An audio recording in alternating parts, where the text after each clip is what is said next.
भारत को कम से कम 10 लाख माधवन की आवश्यकता है। यह बात पूर्व राष्ट्रपति और मिसाइल मैन के नाम से विख्यात एपीजे अब्दुल कलाम जी ने कही थी। पर कौन है माधवन जिसके लिए कलाम जी ने यह बात कही थी? यदि आप भी यही जानना चाहते हैं तो दोस्तों स्वागत है आपका डिजिटल आवाज़ की सीरीज़ पॉजिटिव मंडे में। और आज के इस वीडियो में हम बात करने वाले हैं आर माधवन के बारे में।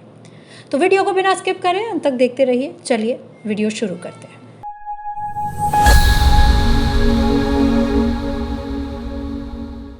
ओएनजीसी जैसी नवरत्न कंपनी की नौकरी छोड़कर खेती के व्यवसाय में उतरने वाले आर माधवन एक बेमिसाल शख्सियत है। दरअसल माधवन जी को बचपन से ही पेड़ पौधे लगाने, सब्जियां उगाने में बेहद रुचि थी। किशोरावस्था में ही उन्होंने कई बार अपनी मां को खुद की उगाई हुई सब्जियां लाकर दी थीं और मां की शाबाशी पाकर उनका उत्साह कई गुना बढ़ गया था। बचपन से उनका सपना किसान बनने का ही था, लेकिन जैसा भारत के लगभग प्रत्येक मध्यम वर्गीय परिवार में होता है कि खेती करोगे, कमाओगे क्या और भविष्य क्या होगा, जैसा सवाल प्रत्येक युवा से पूछा जाता है, तो इनसे भी पूछा गया। परिवार के दबाव के कारण किसान बनने का कार्यवन माधवन को उस समय छोड़ना पड़ा। माधवन ने आईआईटी जेईई परीक्षा दी और आईआईटी चेन्नई से मैकेनिकल इंजीनियर की डिग्री प्राप्त की। जाहिर है कि एक उम्दा नौकरी, एक उम्दा कैरियर और एक चमत्कार भविष्य उनके आगे खड़ा था।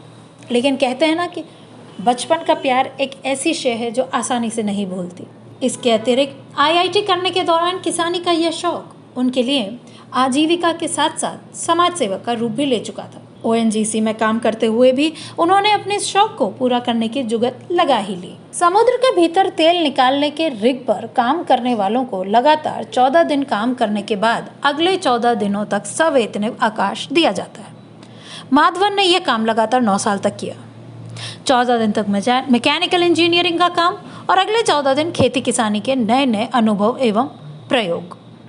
माधवन के शब्दों में कहें तो जब मैंने पिता से कहा कि इतने सालों की नौकरी के बाद अब मैं खेती करना चाहूँगा, तो उस वक्त भी उन्होंने मुझे मूर्ख ही समझा। 4 साल की नौकरी में मैंने इतना पैसा बचा लिया था कि चेन्नई के निकट चेंगलपट्टू गांव में 6 एकड़ ज़मीन खरीद सके। वर्ष 1989 में गांव में पैंट शर्ट पहनकर खेती करने वाला मैं पहला व्यक्ति था और लोग मुझे आश्चर्य से देखते थे। 6 एकड़ में उनकी सबसे पहली फसल मात्र 2 टन की ही थी और इससे वह बेहद निराश हुए, लेकिन उन्होंने हिम्मत नहीं हारी। वर्ष 1996 में उनके जीवन का टर्निंग पॉइंट साबित हुआ उनकी इजराइल यात्रा। उन्होंने सिन रखा था कि टपक सिंचाई और जल प्रबंधन के मामले में इजराइल की तकनीक सर्वोत्तम है। इजराइल जाकर उन्होंने देखा कि भारत में 1 एकड़ में 1 टन उगने वाली मक्का को इजराइल 1 एकड़ में 60 टन कैसे उगाते हैं। जितनी ज़मीन पर भारत में 6 टन टमाटर उगाया जाता है, उतनी ही ज़मीन पर इजरायली लोग 200 टन टमाटर का उत्पादन कर लेते हैं। उन्होंने इजराइल में 15 दिन रहकर ये सारी तकनीकें सीख ली। इजराइल में उन्हें मिले एक और हमवतन डॉक्टर लक्ष्मण, जो एक तरह से उनके किसानी गुरु माने जा सकते। कैलिफोर्निया में रहने वाले डॉक्टर लक्ष्मण पिछले 35 सालों से अमेरिका में खेती कर रहे थे और लगभग 60,000 एकड़ जमीन के मालिक हैं। उन्होंने माधवन की जिद, तपस्या और संघर्ष को देखकर उन्हें लगातार गाइडेंस दिया। उनसे मिलकर माधवन को लगा कि पैसे के लिए काम करते हुए यदि मन की खुशी भी मिले तो काम का आनंद दोगुना हो जाता है। लगभग 8 साल के सतत संघर्ष, घाटे और निराशा के बाद सन 1997 में पहली बार खेती में प्रॉफिट हुआ। माधवन बताते हैं, इतने संघर्ष के बाद भी मैंने हार नहीं मानी। मेरा मानना था कि यह एक सीखने की प्रक्रिया है और इसमें मैं गिरूंगा, फिर उठूंगा, फिर गिरूंगा, फिर उठूंगा, भले ही कोई मुझे सहारा दे या ना दे। ये मेरी खुद की लड़ाई है और मुझे इसे स्वयं ही लड़ना है और जीत कर दिखाना है।